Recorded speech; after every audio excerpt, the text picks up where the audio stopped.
Ang mabuting balita ng Panginoon, ayon kay San Mateo.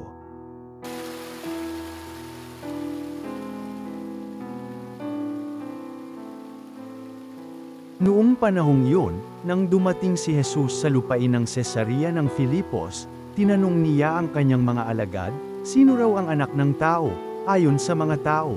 At sumagot sila, ang sabi po ng ilan ay si Juan Bautista kayo. Sabi naman ng iba, si Elias kayo.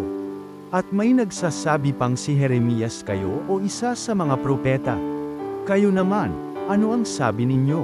Sino ako? Tanong niya sa kanila.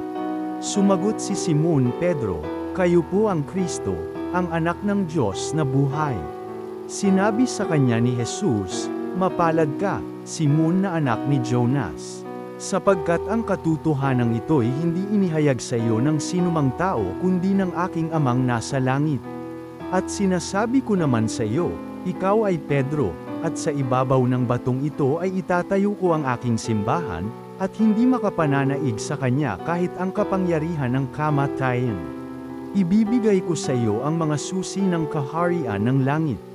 Ang ipagbawal mo sa lupa ay ipagbabawal sa langit, at ang ipahintulot mo sa lupa ay ipahihintulot sa langit. At mahigpit niyang tinagubilin ang kanyang mga alagad na huwag sasabihin na siya ang Kristo. Mula noon ay ipinaalam na ni Jesus sa kanyang mga alagad na dapat siyang magtungo sa Jerusalem at magbata ng maraming hirap sa kamay ng matatanda ng bayan, ng mga punong saserdote at ng mga eskriba, at kanilang ipapapatay siya. Ngunit sa ikatlong araw siya'y muling mabubuhay.